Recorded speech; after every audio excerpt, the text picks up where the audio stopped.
welcome back to the deep dive. Are you ready to dive into a topic that is absolutely crucial for success in any field? I'm ready. Learning how to learn. Yeah. That's what we're tackling today. Big one.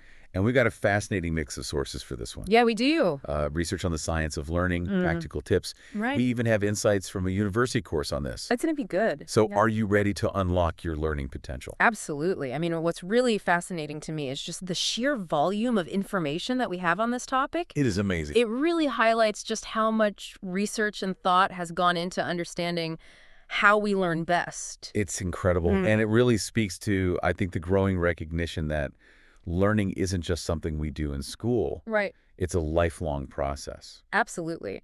The Barclay's Life Skills material we have really emphasizes this and actually defines lifelong learning as actively pursuing knowledge and skills throughout our lives. It's about going beyond formal education and constantly seeking growth and development. So it's not just about, collecting degrees or accolades. It's about cultivating a mindset of continuous learning and improvement. Precisely. It's about embracing new challenges, seeking out knowledge, and constantly striving to expand our horizons. I like that. And that's where the concept of a growth mindset comes in, which is also highlighted in the Barclay's Life Skills materials. Okay. And it's the belief that our abilities aren't fixed. We can always learn and improve with effort and the right strategies. Okay. So anyone, regardless of their background or their current skill level, can become a more effective learner. Absolutely. But why is this so important? Yeah. What's the payoff for all this effort? Well, the benefits are significant, and they touch on almost every aspect of our life. Okay. Our sources, particularly the Science of Learning Research Center and the Lapaya materials,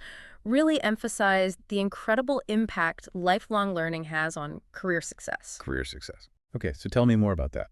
In today's rapidly evolving job market, employers aren't just looking for specific skills. Right. They're looking for individuals who can adapt, learn new things quickly, and solve problems creatively. Yeah.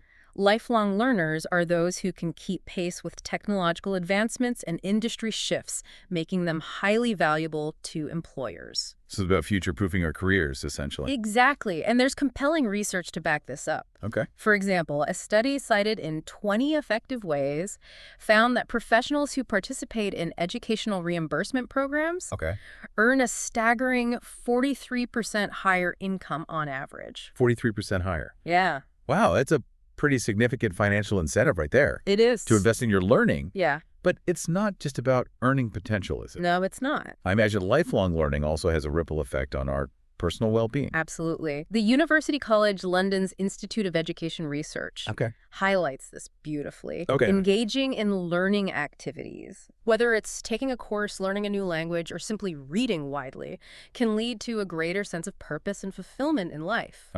It keeps our minds active and engaged, which is crucial for cognitive health and overall well-being. So it's like a mental workout that keeps our brains sharp and helps us feel more engaged and fulfilled. Precisely. And let's not forget the boost in confidence and self-esteem that comes from mastering new skills and expanding our knowledge. It empowers us to approach challenges with more resilience and a greater belief in our abilities. It sounds like lifelong learning is a win-win for both our professional and personal lives. Yeah, it is. So let's get practical. What does it actually look like to be a lifelong learner? Yeah. What are the habits and characteristics that set these individuals apart? The Barclay's Life Skills materials offer a great framework for understanding this. They outline several key characteristics, and I think it's helpful to think of them as guideposts for our own learning journey. Let's dive into those. The first one is commitment. Lifelong learners dedicate time and effort to their learning just like they would to any other important goal. They understand that mastery requires consistent effort and are willing to put in the work even when it gets challenging.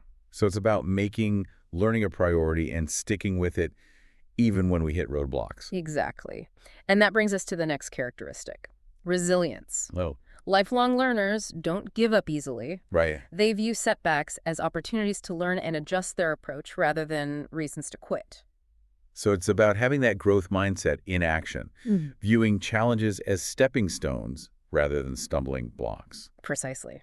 Now, in today's fast-paced world, adaptability is another crucial characteristic. Right. Lifelong learners are open to new ideas, technologies, and ways of working. They're comfortable stepping outside their comfort zones and embracing change. That's so important, especially in a world that's constantly evolving and demanding new skills and knowledge. Absolutely. Then there's responsibility. Lifelong learners take ownership of their learning.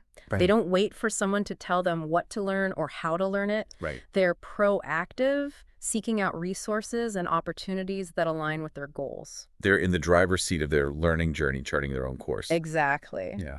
And finally, lifelong learners demonstrate initiative. Okay. They don't just passively consume information. They're curious. They ask questions. They explore different perspectives. Right. And they actively seek out opportunities to apply their knowledge. It's like they have this internal drive to learn and grow, constantly pushing themselves to expand their horizons. You've captured it perfectly. Wow. They're not content with the status quo. They're always striving to learn more, to deepen their understanding, and to make a positive impact. These characteristics paint a really inspiring picture of what it means to be a lifelong learner. They do?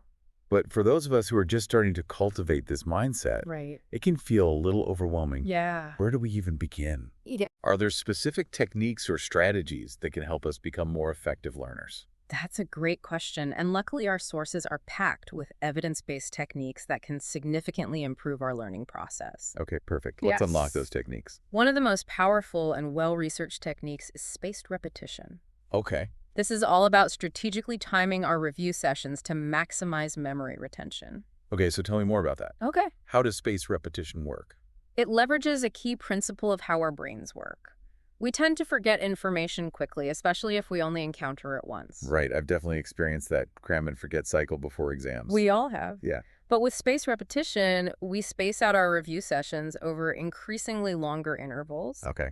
Each time we revisit the information, it strengthens the neural pathways associated with that memory, making it more durable and resistant to forgetting. Yeah. 20 effective ways. Highlights some fascinating research on this, mentioning that we forget about 20% of what we learn within 24 hours. Wow. Unless we actively review it.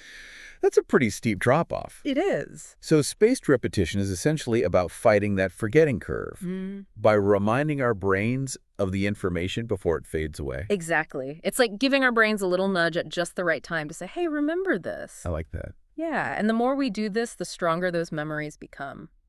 So how do we actually implement spaced repetition in practice? There are several effective methods. Okay. Traditional flashcards are a great way to start. Okay. You can also schedule specific review sessions in your calendar, or even leverage digital tools like Anki, which is a fantastic app designed specifically for spaced repetition learning. Anki, I've heard of that. Yeah, have you used it? I haven't used it. Okay. I've heard of it. Well, it automatically spaces out the review sessions for you. Really? Yes. Okay. You create flashcards or download pre-made decks on various subjects, and the app uses an algorithm to schedule your reviews based on your performance. It's incredibly efficient and takes the guesswork out of spaced repetition. That sounds like a great tool to explore. Yeah, it is. Okay, so we've got spaced repetition covered. What's another powerful technique we can use to boost our learning? Retrieval practice is another game changer, What? and it complements spaced repetition beautifully. Retrieval practice? Yeah. Okay, what does that involve? It's all about actively recalling information from memory, Okay. instead of passively rereading notes or textbooks. Retrieval practice encourages us to actively test ourselves and retrieve the information without looking. So it's about putting our brains to work and forcing them to recall the information rather than just passively absorbing it. Precisely. Think of it like a mental workout for your memory muscles. Okay. The 10 essential strategies and 6 effective learning techniques really emphasize the power of this technique.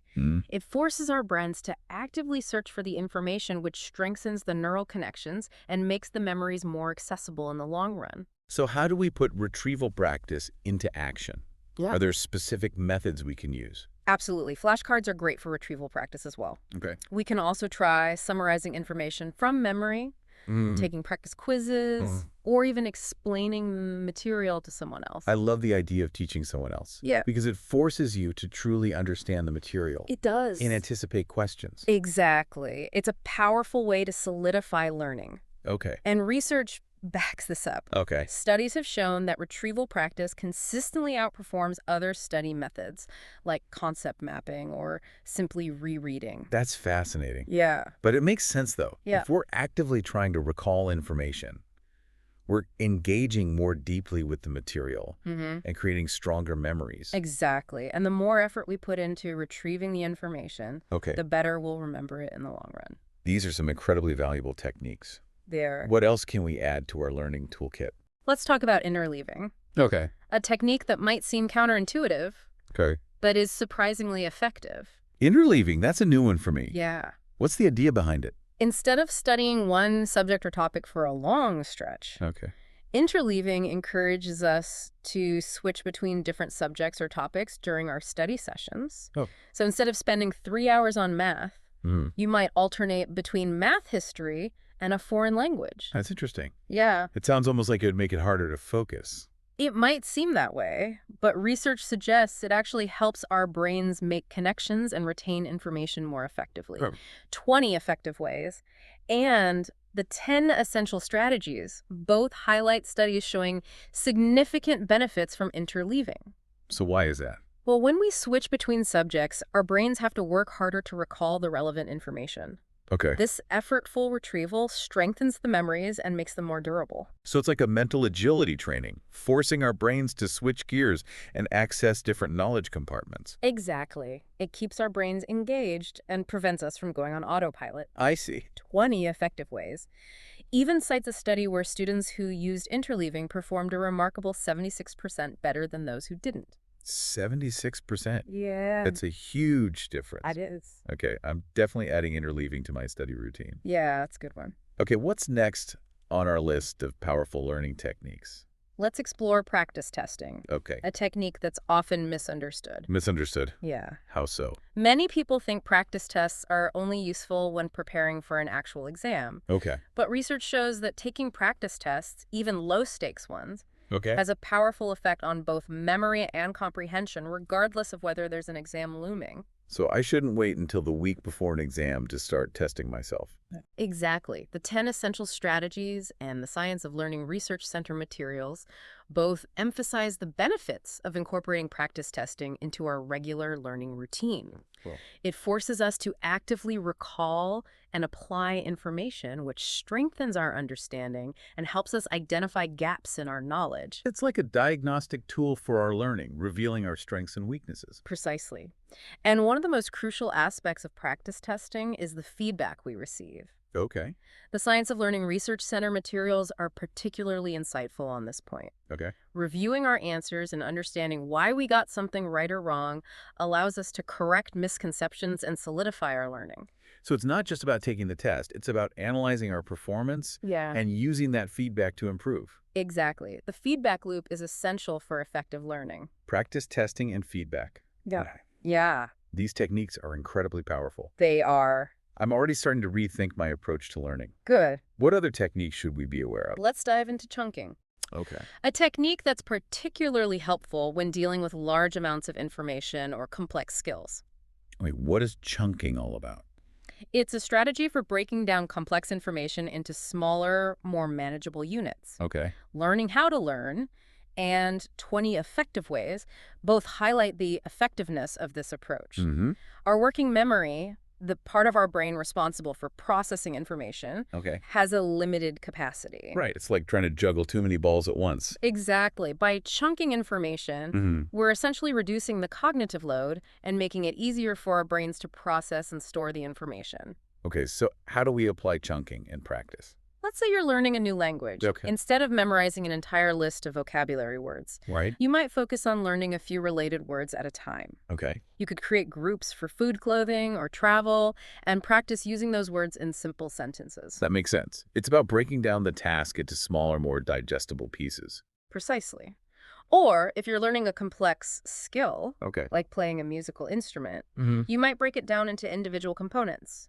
mastering the notes, practicing basic chords, learning scales, and so on. It's about building mastery step by step, starting with the foundational elements. Exactly. And as we become more proficient, Yeah. we can combine those smaller chunks into larger, more complex units. Chunking is definitely a technique I can see myself using in various areas of my life. Yeah. What else can we explore? Let's delve into something truly fascinating. The memory palace technique. Memory palace. Yeah. That sounds intriguing. What is that? It's a powerful mnemonic device that helps us memorize information by associating it with a familiar location. Okay. 20 Effective Ways provides a great explanation of this technique. Okay, I'm hooked. Tell me more. Imagine your home, for instance. Okay. You probably know every nook and cranny of your house, right? I could probably walk through it with my eyes closed. Exactly. Now, with the memory palace technique, we take a list of items or concepts we want to memorize and mentally place them in specific locations within our home. Okay. Let's say you're trying to remember a grocery list. Okay. You might imagine a carton of milk on the kitchen counter, Okay. a loaf of bread on the dining table, and a bag of apples by the front door. So we're creating a mental map of our home and associating the items we want to remember with specific locations within that map. Precisely. And the more vivid and unusual the images we create, the better we'll remember them. Okay. So instead of just picturing a plain carton of milk, imagine it doing a little dance on the counter. Okay, that's brilliant. Yeah. Because those bizarre images are much more likely to stick in my mind. Exactly. Our brains are wired to remember things that are novel and unusual. The memory palace technique sounds incredibly helpful. Yeah, it is. And not just for grocery lists. Right. I can see how it could be applied to memorizing historical facts, foreign language vocabulary, or even complex concepts. It's incredibly versatile. Wow. And research has shown that it can significantly improve memory performance. Okay. It's a powerful tool for anyone looking to enhance their ability to memorize information. Okay, I'm adding the memory palace to my learning arsenal for sure. Yeah, it's a good one. We've covered some incredibly effective techniques so far. Yeah. Spaced repetition, retrieval practice, interleaving practice testing, chunking, and the memory palace. Right. But is there anything else we can do to optimize our learning process? Absolutely. Our sources offer a wealth of additional tips that can enhance our learning experience. Fantastic. Let's explore those. Let's start with a surprising one. Okay. The potential benefits of handwriting over typing. Wait, you mean putting pen to paper? Yeah. Might actually be better for learning than typing on my laptop. That's what research suggests. Really? 20 Effective Ways cites a study published in Educational Psychology Review that found students who took handwritten notes demonstrated better conceptual understanding and retention compared to those who typed their notes. That's interesting. I always thought typing would be faster and more efficient. It certainly can be faster. Yeah. But efficiency doesn't always equate to effective learning. Right. The act of handwriting forces us to slow down, process the information more deeply, and make connections between ideas. Okay. We're not just mindlessly transcribing, we're actively engaging with the material. So it's about quality over quantity when it comes to note-taking. Exactly. And while typing can be helpful for capturing large amounts of information quickly, it can also lead to us zoning out and just copying down words without really absorbing the meaning. I've definitely been guilty of that. I think we all have. Yeah. So I'll have to experiment with incorporating more handwriting into my study routine. I encourage you to try it and see what works best for you. Now, another interesting tip relates to the format of the materials we're learning from. Print versus digital. You mean there's a difference between learning from a physical book and reading on a screen? There might be. Research suggests that reading on screens can lead to more skimming and less focused attention compared to reading print. That makes sense because it's so easy to get distracted by notifications or hyperlinks or the constant urge to check email when I'm reading on a screen. Exactly. And some studies have even shown that readers tend to remember information better when they learn it from physical books. Wow. 20 Effective Ways highlights some of this research. And here I thought digital was always the superior format. It really depends on the context. Okay. Digital formats offer incredible convenience and accessibility, but when it comes to deep focused learning, print might have an edge. Interesting. And speaking of focus, let's not forget the importance of breaks and naps. Now you're talking. Breaks and naps sound like essential parts of any learning routine. They're crucial. Our brains need time to rest and consolidate information. Right. 20 Effective Ways emphasizes the importance of giving our brains a chance to recharge. It's like hitting the reset button on our mental energy. Precisely. Taking regular breaks, even short ones, can help prevent mental fatigue and improve focus. Okay. And never underestimate the power of a short nap. Okay. Research shows that even a 20-minute nap can significantly improve memory retrieval and cognitive performance. Okay, breaks and naps are officially incorporated into my learning routine. What other tips do we have? Let's talk about the impact of our environment on learning. Okay. 20 Effective Ways is a great resource for understanding this. Okay. The physical space we're in can significantly influence our focus and learning effectiveness. I can see that. If I'm trying to study in a noisy, chaotic environment, it's going to be nearly impossible to concentrate. Exactly. It's crucial to create a learning space that is conducive to focus and concentration. So what are some tips for creating a good learning environment? First and foremost, minimize distractions. Okay. Turn off your phone, close unnecessary tabs on your computer, and let your family or roommates know that you need some uninterrupted time. So create a do not disturb zone. Exactly. And pay attention to the lighting temperature and seating arrangements. Okay. You want to be comfortable, Yeah. but not so relaxed that you fall asleep. So no studying in bed unless it's for a nap. Precisely. Find a space that's well lit with a comfortable chair and desk setup that promotes good posture, and experiment with different noise levels. Okay. Some people find that listening to classical music or white noise helps them concentrate, Right. while others need absolute silence. It's about finding what works best for each individual. Exactly. There's no one-size-fits-all approach. Okay. Now, before we move on, I want to address a common misconception about learning. Okay. The idea of learning styles. Ah, yes, learning styles. Yeah. I've heard people say they're visual learners, auditory learners, or kinesthetic learners. Right. Is it important to tailor our learning methods to our specific learning style? That's a great question, and one that's been debated for years. Yeah? While it's true that people have different preferences for how they learn, 20 Effective Ways highlights that research doesn't actually support the idea that tailoring learning methods to these perceived styles significantly improves learning outcomes. So I shouldn't get too hung up on whether I'm a visual learner or an auditory learner. Exactly. Focus on using a variety of learning strategies and techniques, and pay attention to what works best for you in different contexts. Okay. Don't limit yourself to just one style. That's a relief to hear. Good. I'll experiment with different approaches and see what sticks. That's the best way to approach it. Okay. Now, let's move on to a few other quick tips that can make a big difference in our learning. Learning stacking, teaching others, and avoiding multitasking. Okay. Hit me with those. Learning stacking is all about building upon existing knowledge. If you're learning about a new topic, explore related subjects to deepen your understanding and make connections. Okay. Yeah.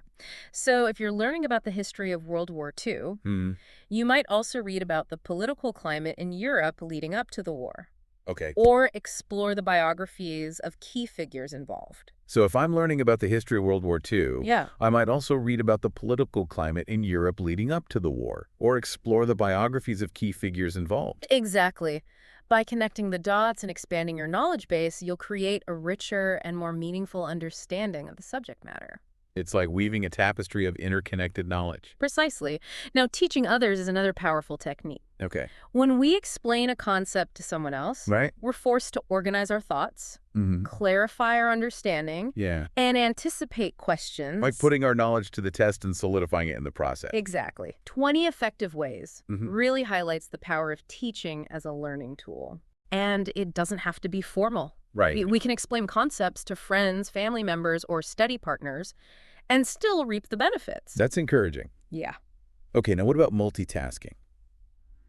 I have a feeling I already know the answer. You're probably right. Okay. Multitasking, despite its popular appeal, is actually detrimental to learning and productivity. Okay. 20 Effective Ways and the 10 Essential Strategies both cite research showing that trying to do multiple things at once actually impairs our focus and performance. So why is that? Yeah. It feels like I'm getting so much done when I'm juggling multiple tasks. It might feel that way, but our brains aren't actually wired for effective multitasking. Okay. We're switching back and forth between tasks, which drains our mental energy and reduces the quality of our work. So it's better to focus on one task at a time. Yes. And give it our full attention. Absolutely. You'll be more efficient, more accurate, and you'll retain more information in the long run. Okay, I'm convinced. Good. No more multitasking. Instead, I'll break down my tasks, prioritize them, and tackle them one at a time. That's a great strategy. Okay. And speaking of breaking things down, Okay. let's touch on the concept of distributed learning. Distributed learning. Yeah. What does that entail? It's a simple yet powerful idea, spreading out our study sessions over time, Okay. rather than cramming everything in at once. So instead of pulling an all-nighter before an exam, Yeah. I should be spacing out my study sessions over days or even weeks. Exactly. 20 effective ways highlights research showing that this spaced practice approach Okay. leads to better retention and recall compared to massed practice, where we try to learn everything in one go. It's like giving our brains time to digest and absorb the information. I like that analogy. It makes sense. Yeah. Cramming just overloads our brains Right. and leads to information overload. Exactly. Yeah. And distributed learning helps us avoid that by giving our brains time to process and consolidate the information we're taking in. Okay. Distributed learning is definitely a technique I can get behind. Yeah. It's all about working smarter, not harder. Exactly. This is fantastic. I'm already feeling more confident about my ability to learn and grow. That's great. But before we move on, Yeah. there's one more thing I'm curious about. Motivation. Okay. How do we stay motivated to learn, especially when things get tough or we hit those inevitable roadblocks? That's a great question and a crucial one. Yeah. Even the most effective learning techniques won't get us very far if we lack the motivation to put them into practice. Right. Fortunately, our sources offer some valuable insights into staying motivated on our learning journey. Perfect. Let's unlock the secrets of motivation. One powerful strategy is to connect our learning goals to our values and passions. So instead of just learning something because we have to, Right. we should find a way to make it personally meaningful. Exactly. If we're passionate about something, Okay. we'll be much more motivated to learn about it. It's like the difference between doing a chore and pursuing a hobby. That makes perfect sense. It's about tapping into our intrinsic motivation and finding that spark that ignites our desire to learn. Precisely. So take some time to reflect on your values and interests. Okay. What are you genuinely curious about? Okay. What skills would you love to develop? Mm-hmm. What knowledge would empower you to make a difference in the world? Those are great questions to ponder. I'll definitely do some soul searching to identify my learning passions. Good. What other motivation tips do we have? Another incredibly effective strategy is to set clear, specific, and achievable goals. So instead of just saying, I want to learn Spanish, Yeah, I'm going to say, I want to be able to hold a basic conversation in Spanish within 3 months. exactly. Clear goals provide direction and focus, Okay. and they make it easier to track our progress and celebrate our achievements. It's like having a Roadmap for our learning journey, I like that. with clear milestones to guide us along the way. And breaking down those larger goals into smaller, more manageable steps can further boost our motivation. Absolutely. So instead of feeling overwhelmed by the prospect of reading 3 entire books, Right. I might set a daily goal to read a chapter or even just a few pages each day. Exactly. Those small wins, those daily accomplishments add up over time and create a sense of momentum that keeps us moving forward. It's like building a muscle 1 rep at a time. Exactly. And speaking of building, another powerful strategy for staying motivated is to find a learning community or accountability partner. So it's about surrounding ourselves with people who are also on a learning journey and who can support and encourage us along the way. Precisely. Learning doesn't have to be a solitary pursuit. Right. Sharing our goals, challenges, and triumphs with others can provide valuable motivation and accountability. It's like having a team of cheerleaders rooting for our success. Plus, learning from others and sharing our perspectives can enrich our understanding and make the process even more enjoyable. Absolutely. We can join a study group, find a mentor, participate in online forums, or simply share our learning goals with a friend or family member who can provide support and encouragement. I love that. It's about creating a network of learning allies who can help us stay motivated and inspired. Yeah. What other tips do we have for staying the course? One that's often overlooked, but incredibly powerful, is celebrating our achievements, Okay. no matter how small they may seem. So if I successfully memorize those 10 new vocabulary words or finish that chapter I've been struggling with, Right. I should take a moment to acknowledge and celebrate that accomplishment. Absolutely.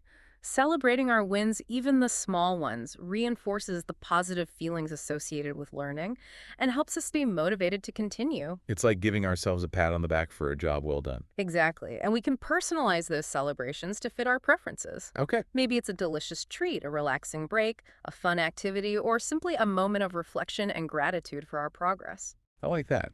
It's about making learning feel rewarding, and enjoyable, not just a chore we have to check off our to-do list. Mm-hmm. Are there any other strategies we can use to fuel our motivation? One final tip that's crucial for long-term learning success is to embrace challenges as opportunities for growth. That sounds a bit counterintuitive. Yeah, Isn't it natural to want to avoid challenges? it is. But challenges are an inevitable part of any learning process. Right. And the key is to shift our perspective and view them not as obstacles, but as stepping stones to deeper understanding and mastery. So instead of getting discouraged when I hit a roadblock, Mm-hmm. I should view it as a sign that I'm pushing myself and expanding my ability. Exactly. Challenges help us develop resilience, problem-solving skills, and a deeper understanding of the material. It's like working a muscle at the gym. Right? The more resistance we encounter, the stronger we become. Precisely. So the next time you encounter a challenge in your learning journey, embrace it as an opportunity to flex your mental muscles and emerge even stronger and more capable. Okay, I'm ready to face those challenges head on. This has been an incredibly empowering conversation. It feels like we've not only explored the what of learning, but also the why and the how to stay motivated and make learning a lifelong adventure. Exactly. And as we continue this deep dive, we'll shift our focus to the broader implications of lifelong learning and explore how it's not just about individual growth, but also about creating a more informed, adaptable, and thriving society. I'm excited to delve into that. But before we move on, I want to turn to our listener and ask, what's resonating with you most from this conversation so far? What sparks your curiosity or inspires you to take action on your own learning journey? Take a moment to reflect on these questions, and we'll continue our exploration of lifelong learning in the next part of our deep dive. We've explored a wide range of techniques and strategies for becoming more effective learners, but as you rightly pointed out, the real magic happens when we connect those individual efforts to a larger purpose. That's what I find so fascinating about this topic. Yeah. It's not just about self-improvement. It's about how a commitment to lifelong learning can ripple outwards and transform communities, societies, and even the world. Exactly. Imagine a world where everyone embraced the principles of lifelong learning, Right? where curiosity, adaptability, and a thirst for knowledge were woven into the fabric of our cultures. It's a world where we're constantly evolving, innovating, and finding creative solutions to the challenges we face. Precisely. Think about the impact on the workforce. Oh, Instead of fearing automation or obsolescence, right. individuals would be equipped to adapt and thrive in a rapidly changing job market. So it's about fostering a workforce that's not just skilled, Right. but also agile, resilient, and capable of continuous learning and upskilling. Exactly. And that adaptability extends beyond the workplace. Okay. Imagine a citizenry that's engaged in informed and critical thinking, capable of evaluating information, making sound judgments, and contributing to meaningful civic discourse. It's about fostering a more engaged, informed, and empowered citizenry. Precisely. And on a global scale, imagine a world where lifelong learning fostered collaboration, understanding, and empathy across cultures. It's about creating a world that's not just interconnected, but also more compassionate understanding and equipped to address complex global challenges. You've articulated it beautifully. The potential impact of widespread lifelong learning is truly transformative, Yeah. touching every aspect of our lives and shaping the future we create. It's an inspiring vision, Yeah, it is. but it also begs the question, how do we get there? Right? How do we make lifelong learning the norm, not the exception? It's a multifaceted challenge. Yeah. But I believe it starts with education, both formal and informal. Okay. We need to shift our educational systems away from rote memorization and standardized tests Okay. and towards fostering a genuine love of learning, Right. critical thinking skills, and a growth mindset from a young age. It's about equipping learners, not just with knowledge, but with the tools and mindsets. They need to become self-directed, adaptable, and lifelong learners. Exactly. And this shift needs to extend beyond traditional classrooms. Okay. We need to create more accessible and engaging learning opportunities for people of all ages, Okay. whether it's through online courses, community workshops, mentorship programs, or simply by encouraging a culture of curiosity and exploration in our everyday lives. It's about recognizing that learning isn't confined to classrooms or textbooks. Right. It's a lifelong process that can happen anywhere, anytime. Precisely. And one of the most powerful ways to foster a culture of lifelong learning Okay. is to celebrate and elevate lifelong learners as role models. So it's about showcasing individuals who embody the values of curiosity, continuous learning and adaptability. Yeah. And who inspire others to embrace those values as well. Exactly. We need to shift our narratives and celebrate those who are constantly pushing their boundaries, exploring new fields, and challenging themselves to grow, regardless of their age or background. That's a powerful message. Yes. And it brings us back to something you mentioned earlier, the idea that each individual's learning path is unique. There's no one-size-fits-all approach. Exactly. The beauty of lifelong learning is that it's a personalized journey. Okay. What works for one person might not work for another. Right. The key is to embrace experimentation. Okay. To try different techniques, to explore various learning environments, and to find what resonates with our individual preferences and goals. It's about becoming the CEO of our own learning, so to speak. Yeah. We're in charge of designing a learning experience that's both effective and enjoyable. Exactly. And as we continue on this journey, it's important to remember that learning isn't just about acquiring knowledge or skills. It's also about cultivating a mindset of curiosity, openness, and a willingness to embrace challenges as opportunities for growth. It's about viewing the world as a vast and ever-evolving classroom, full of possibilities for discovery and exploration. Beautifully put. And as we conclude this deep dive into the world of learning how to learn, Yeah. I want to leave our listener with a final thought to ponder. Yeah. Now that you have a deeper understanding of the principles, techniques, and the transformative power of lifelong learning, what will you choose to learn next? Okay. What new skill or knowledge will you pursue? And how will you use those newfound abilities to make a positive impact in your own life and in the world around you?